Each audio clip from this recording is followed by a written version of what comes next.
কি অবস্থা শিক্ষার্থীরা? আশা করছি তোমরা অনেক অনেক ভালো আছো।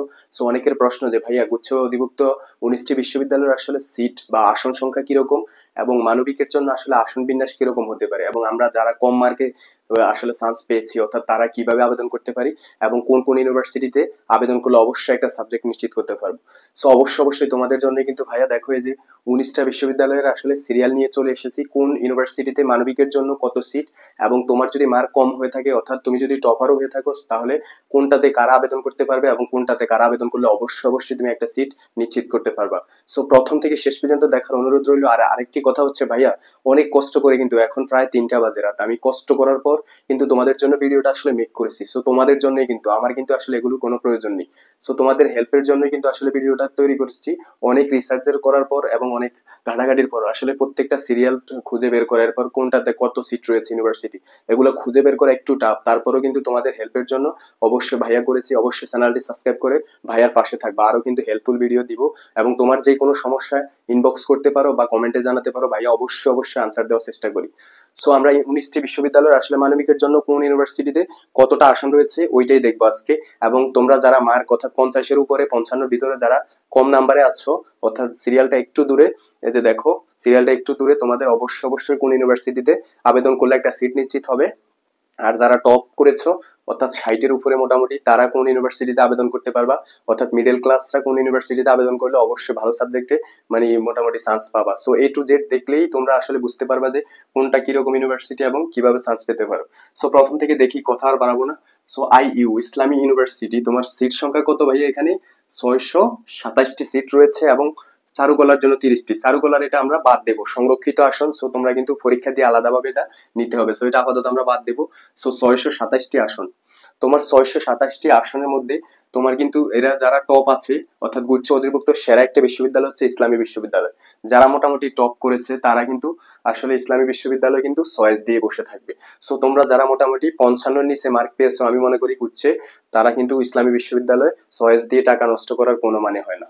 সো যাদের পজিশন একটু নিচে ভাইয়া, অর্থাৎ 2500 বা 3000-এর এদিকে, সো তোমরা আসলে চয়েস না দেওয়াটাই বেটার হবে। আর যদি তোমরা দিতে চাও তাহলে দিতে পারো। এরপর হচ্ছে ভাইয়া Jessore science and technology university, seat মাত্র 28টা। সো একটু দেখো ভাইয়া, সিট মাত্র 28টা, এটাতে কিন্তু টপার যারা রয়েছে তারা পড়বে না। কেন পড়বে না? এটা হচ্ছে বিজ্ঞান ও প্রযুক্তি বিশ্ববিদ্যালয়, এখানে শুধুমাত্র আর্টসের জন্য মাত্র 28টা সিট। সো তুমি একবারটা আবার ভাবো, যেখানে 28টা সিট, শিক্ষার্থীদের কি ফ্যাসিলিটিস দিতে পারে ওরা? টিচার্স এর ঘাটতি হতে পারে, রিসার্চের কোনো ঘাটতি হতে পারে, সোশ্যাল মানে যে অ্যাক্টিভিটি গুলো ওগুলোর ঘাটতি হতে পারে। সো টপাররা কিন্তু এটা চয়েস করবে না। সো যারা মোটামুটি কম মার্ক পেয়েছো, একটু পর বলতেছি, যারা কম মার্ক পেয়েছো মোটামুটি তারা এগুলো চয়েস দেবে, অবশ্যই সিট পেয়ে যাবা নর্মালি। এরপর হচ্ছে মাওলানা আব্দুল হামিদ খান ভাসানী ইউনিভার্সিটি। সো এটা মাথায় রাখবা, মাত্র 30টা সিট। সো এটাও কিন্তু সেম এটার মতো।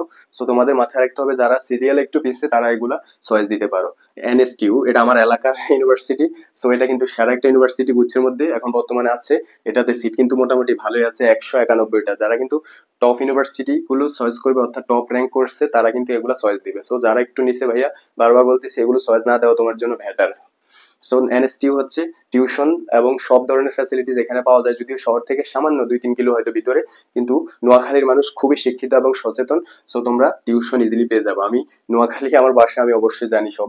আমার কিন্তু অনেক বন্ধু আছে ন্যাশনালে পড়া যারা ভালো ভালো টাকায় টিউশন করাচ্ছে এবং বর্তমানে মোটামুটি তারা ফ্যামিলিও চালাচ্ছে।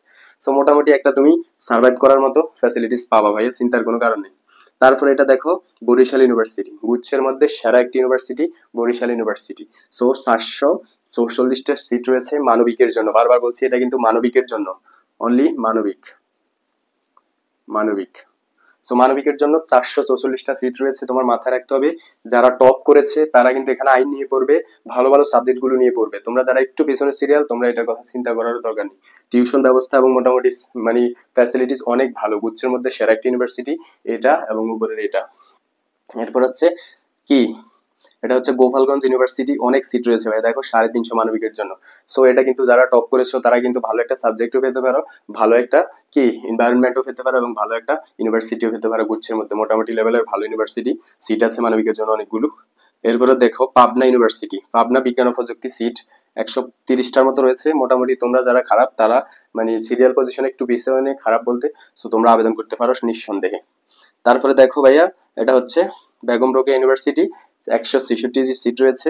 মোটামুটি তোমরা আবেদন করতে পারো, যারা টপ রয়েছে মোটামুটি বা মিডল ক্লাস তারা আবেদন করতে পারো। এরপর হচ্ছে কি ভাইয়া, এটা হচ্ছে পটুয়াখালী, মাত্র 30টা সিট, খুবই কম, খুবই কম ভাইয়া। এটা কিন্তু তোমরা যারা টপ করছো তারা আবেদন তো এমনি করবা না, কি বলবার, যারা মোটামুটি র্যাঙ্ক করেছো তারা আবেদন করতে পারো। জাতীয় কবি কাজী নজরুল সেরা একটা ইউনিভার্সিটি ভাইয়া, ময়মনসিংহ এর মধ্যে সেরা ইউনিভার্সিটি গুচ্ছের মধ্যে। তুমি 355টা সিট রয়েছে, সো তুমি চাইলে কিন্তু এটাতে নিঃসন্দেহে ভর্তি হতে পারো। এটাতে কিন্তু ভালো একটা ফ্যাসিলিটিস আছে। তারপরে দেখো ভাইয়া, এটা হচ্ছে সুনামগঞ্জ ইউনিভার্সিটি, মাত্র 5টা সিট ভাইয়া। এটা তো কোনো বুকার স্বর্গ, ভর্তি হতে যাবে না। সো আমি বলবো ভাইয়া, এই কথার মাঝে একটা কথা বলি, সেটা হচ্ছে তুমি যদি সেকেন্ড টাইম প্রিপারেশন নিতে চাও তাহলে আমি মনে করি যে কোনো একটা ইউনিভার্সিটিতে ভর্তি হয়ে থাকো। ভর্তি হয়ে তুমি আসলে যাওয়ারই দরকার নেই, পরীক্ষা দিলেও হবে না দিলেও হবে, তুমি ড্রপ আউট করতে পারবে ইয়ার। সো তুমি কিন্তু পরবর্তী বছর যদি সেকেন্ড টাইমে কোথাও চান্স না পাও তাহলে একটা ইউনিভার্সিটিতে অবশ্যই ভর্তি হতে পারবা। সো আমি বলবো কোনো একটা ইউনিভার্সিটিতে ভর্তি হয়ে সেকেন্ড টাইম প্রিপারেশন নাও না। সো ভালো ইউনিভার্সিটি, ভালো সাবজেক্ট না পেলে, দুইটাই যদি না পাও তুমি, অর্থাৎ কোনো একটা নর্মাল ইউনিভার্সিটিতে পড়ো, অর্থাৎ আমি এটার কথা বলি সুনামগঞ্জ ইউনিভার্সিটিতে আর্টস থেকে পড়ো তুমি। সো সাবজেক্টও ভালো নাই, ইউনিভার্সিটিও মোটামুটি লো কোয়ালিটি, তো তোমাকে ভাবতে হবে যে সেকেন্ড টাইম প্রিপারেশন নিয়ে তুমি ভালো একটা ইউনিভার্সিটির ভালো একটা সাবজেক্টে যাও, আমি মনে করি আর কি, ফিউচার যদি ব্রাইট করতে চাও। পার্সোনাল অপিনিয়ন, কেউ মাইন্ড করো না। তারপর হচ্ছে কি চাঁদপুর ইউনিভার্সিটি, মাত্র 56টি seat. Chandpur science and technology, তোমাকে মনে রাখতে হবে সায়েন্স অ্যান্ড টেকনোলজি অর্থাৎ প্রকৌশল বিজ্ঞান ও প্রকৌশল বিশ্ববিদ্যালয়গুলোতে সিট একদম কম আর্টসের জন্য। সো তোমার ফ্যাসিলিটিসটা একটু কম হবে, এটাই স্বাভাবিক বিষয়। তারপর হচ্ছে কেইউতে মাত্র 26টা সিট। তোমাকে বুঝতে হবে যে কেইউতে মাত্র কত, 26টা সিট, মানে কিশোরগঞ্জ ইউনিভার্সিটিতে মাত্র 26টা সিট, এটাও তাও খুব ফ্যাসিলিটিস কম। তারপর হচ্ছে নেত্রকোনা ইউনিভার্সিটি, মাত্র 53টা। এরা কিন্তু নতুন সাম্প্রতিক ইউনিভার্সিটি, এরা কিন্তু মানে জেলা ভিত্তিক সাম্প্রতিক ইউনিভার্সিটি। তো তোমাকে মাথায় রাখতে হবে ইউনিভার্সিটিগুলো যারা মার্ক কম, একদম মানে নিম্নমানের মার্ক আছে, অর্থাৎ মানে তোমরা 5,000-এর উপরে বা 4,000-এর উপরে, তোমরা কিন্তু এই ইউনিভার্সিটি গুলো টার্গেট করে সাবজেক্ট চয়েস দিলে অবশ্যই অবশ্যই তুমি চান্স পাবা। সো পরবর্তীতে দেখো ভাইয়া, এটা হচ্ছে রাঙ্গামাটি ইউনিভার্সিটি, মাত্র 6টা সিট আছে। সো কি বলবো আর এটা সম্পর্কে। তারপর হচ্ছে গাজীপুর ডিজিটাল ইউনিভার্সিটি, মাত্র 0 সিট আর্টসের জন্য। এটা কিন্তু সায়েন্সের জন্য সিট বরাদ্দ আছে মনে হয় টোটালি 93টা সিটের মতো আছে, মাত্র 93টা। সো প্রাইভেটের মতো কিন্তু পাবলিক করে ফেলছে ওরা। সো এগুলো কিন্তু খুবই সাম্প্রতিক, অর্থাৎ 5-7 বছর হয়েছে হয়তো এস্টাবলিশড হয়েছে। সো তোমাকে মাথায় রাখতে হবে এগুলো একটু কেয়ারফুলি তুমি চয়েস করবা। তারপর হচ্ছে জেএসটিউ তে মাত্র কত, মাত্র 31টা সিট, তাও কিন্তু সায়েন্স এন্ড টেকনোলজি তাই সিট কম। সো তোমাকে মাথায় রাখতে হবে এগুলো, জামালপুর এটা ইউনিভার্সিটি, সো তোমাকে মাথায় রাখতে হবে এগুলো একটু পরে দিবে তুমি। রবীন্দ্র ইউনিভার্সিটি, 100টা সিট আছে, এটা চাইলে টার্গেট করতে পারো তোমরা। এরপর হচ্ছে এটা কিন্তু সিরাজগঞ্জে মোটামুটি ভাইয়া। ফিরোজপুর ইউনিভার্সিটি, তুমি কিন্তু 5টা সিট আছে। সো আমি বলবো যে ক্যাটাগরি দেখো এবার, যারা মোটামুটি 55 প্লাস পেয়েছো ভাইয়া, তোমরা কিন্তু একটা ভালো ইউনিভার্সিটি পেতে পারো, কিন্তু ভালো সাবজেক্ট পাওয়ার পসিবিলিটিটা কম আছে। যেমন তোমরা যদি আইইউ অর্থাৎ ইসলাম ইউনিভার্সিটিতে সাবজেক্ট চয়েস দাও, তাহলে তুমি কি পাবা, ইউনিভার্সিটি পাবা, কিন্তু মোটামুটি লেভেলের একটা সাবজেক্ট পেতে পারো। সো আবার যারা 60 প্লাস আছে বলবা ভাইয়া, ওরা কিন্তু ইউনিভার্সিটিও টপ করবে, সাবজেক্টও টপ করবে। সো তোমাকে মাথায় রাখতে হবে যারা 60 প্লাস, তোমরা কিন্তু সাবজেক্টও টপ করবে, ইউনিভার্সিটিও টপ করবে। সো মাথায় রাখতে হবে তোমরা কিন্তু টপ গুলা চয়েস করতে পারো, যেমন এই একটা আছে টপ, এই একটা আছে, এই একটা আছে। আমি লাল চিহ্ন যেগুলো দিচ্ছি ওগুলো টপ ইউনিভার্সিটি, অর্থাৎ সিট বেশি যেখানে ওখানে ফ্যাসিলিটিস তোমার বেশি, আর্টসের জন্য মাথায় রাখবা সবসময়।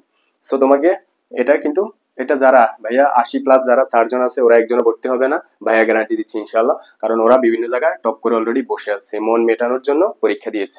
সো 70 প্লাস যারা পাবে, তারা 181 জনের মধ্যে মনে করো 150 জনে ভর্তি হবে না, বিভিন্ন জায়গায় টপ করেছে। সো গুচ্ছে যারা টপ করেছে তারা বিভিন্ন জায়গায় টপ করেছে, মাথায় রেখে তুমি আগাবা। এরপর হচ্ছে 60 প্লাস, এদের আধিপত্যটা একটু বেশি ভাইয়া। এখানে অন্তত তোমার 1500 পোলাপানের মতো যদি ধরি যে ভর্তি হয়ে যাবে, বিভিন্ন বড় বড় ইউনিভার্সিটি গুলো তারা দখল করে ফেলবে। সো মাথায় রাখবা, বড় বড় ইউনিভার্সিটি দখল করে ফেলবে, 60 প্লাস শিক্ষার্থীরা ভালো সাবজেক্টে দখল করে ফেলবে। আর যারা 55 প্লাস থাকবে মোটামুটি কত, 4,000-এর মতো মোটামুটি 55 প্লাস থাকবে, তারা কিন্তু টপ ইউনিভার্সিটি গুলো পেলেও ভালো সাবজেক্ট পাবা না। সো তোমাদেরকে মাথায় রাখতে হবে একটু কম যাদের সিট আছে, 166 এটা টার্গেট করতে পারো, 130 টার্গেট করতে পারো, 191 টার্গেট করতে পারো, মানবিকের জন্য সিট আছে, 100 টার্গেট করতে পারো। সো এরকম টার্গেট করে মিডল ক্লাস ইউনিভার্সিটি গুলো টার্গেট করে তোমরা আগালে মোটামুটি তোমরা একটা ভালো সিট পেয়ে যাবা, অর্থাৎ কারা 55 প্লাস। আর বিভিন্ন ইউনিভার্সিটি ক্রাইটেরিয়া আছে, এগুলো শর্তগুলো পূরণ করে তোমাকে আগাতে হবে। সো অর্থাৎ অনেকেই বলে দেয় যে জিপিএ এর উপরে একটা মার্ক লাগবে, সো তোমার জিপিএ ভালো না হলে তুমি ওখানে যেতে পারবে না। সো এটা কিন্তু সাবজেক্ট চয়েসের যে বিজ্ঞপ্তি বা নোটিশ দেবে ওখানে প্রকাশ করবে, তোমরা এত প্যারা খাওয়ার কোনো দরকার নেই। সো তোমাকে মাথায় রাখতে হবে যে 50 প্লাস যারা আছো তারা কিন্তু নিম্নমানের ইউনিভার্সিটি গুলো টার্গেট করে সাবজেক্ট চয়েস দিবা, অবশ্যই একটা সাবজেক্ট পেয়ে যাবা। অবশ্যই তোমাদেরকে আমি মনে করি সেকেন্ড টাইম দেওয়া উচিত, ইউনিভার্সিটির সাবজেক্ট দুইটাই অনেক কিন্তু ভ্যারি করে। সো তোমার ফিউচার যদি ব্রাইট করতে চাও, অর্থাৎ ইজিলি সাবজেক্টের যে ফ্যাসিলিটিস আছে, ইউনিভার্সিটির ফ্যাসিলিটিস আছে, ওগুলো নিতে চাও, তাহলে অবশ্যই 50+ সেকেন্ড টাইমের জন্য প্রিপারেশন নিয়ে ফেলো, আর যদি কোনো অপশন না থাকে। আর 55+ যারা আছে, তারা যদি ভালো ইউনিভার্সিটিতে পড়ো, তাহলে সাবজেক্ট মোটামুটি ক্যাটাগরি পাবা। আবার একটু মিডল ক্লাস ইউনিভার্সিটি পড়ো, সাবজেক্ট ভালো পাবা। এরপর হচ্ছে কি 60+। 60+ ভাইয়া তোমরা কি বলবো তোমাদের সম্পর্কে? তোমরা ভালো ইউনিভার্সিটি গুলো তো প্রথমে চয়েস করবা, খারাপ ইউনিভার্সিটিতে বা অর্থাৎ মিডল ক্লাস যেগুলা 150, 350 এগুলো কিন্তু তুমি মোটামুটি ল পেয়ে যেতে পারো। ভালো ইউনিভার্সিটি গুলো কিন্তু সোশ্যাল ওয়ার্ক, এরপর হচ্ছে সোশিওলজি, এরকম মোটামুটি মিডল ক্লাস গুলো পেয়ে যাবা। 70+ যারা আছো ভাইয়া, মোটামুটি এখান থেকে তো সবাই বললাম 181 জন, 181 জনের মধ্যে দেখবা 150 জনে চলে যাবে, অর্থাৎ 20-30 জন যারা থাকবে মোটামুটি, তারা কিন্তু টপ ইউনিভার্সিটি, টপ সাবজেক্ট অর্থাৎ ল এ পড়বে আইইউতে। এরপর হচ্ছে দেখা গেছে কি এনএসটিউ তে ল পড়বে। সো এরকম মাথায় রেখে কিন্তু তোমাকে আগাতে হবে। সো আর 80+ কি বলবো, ওরা তো টপ করছে বিভিন্ন জায়গায় বললাম। সো তোমাদেরকে এই বিষয় মাথায় রেখে আগাতে হবে। আর আরেকটা কথা হচ্ছে, তোমাদের যে কোনো সমস্যার জন্য তোমাদের শান্ত ভাই আছে। সো অবশ্যই অবশ্যই কমেন্ট করবা, অথবা ইনবক্স করতে পারো। হোয়াটসঅ্যাপ নাম্বার আমি কমেন্টে দিয়ে যাব, সমস্যা নেই। তোমরা যে কোনো প্রয়োজনে অবশ্যই কমেন্ট করবা বা ইনবক্স করবা, অবশ্যই আমি রিপ্লাই দেই। তুমি বিগত কমেন্ট গুলো চেক করে দেখবা। আর তোমাদের কিন্তু হেল্পের জন্যই ভাইয়া ভিডিও বানাই, কিন্তু রাত এখন 3টা 4টা বাজে, ঘুমাইনি।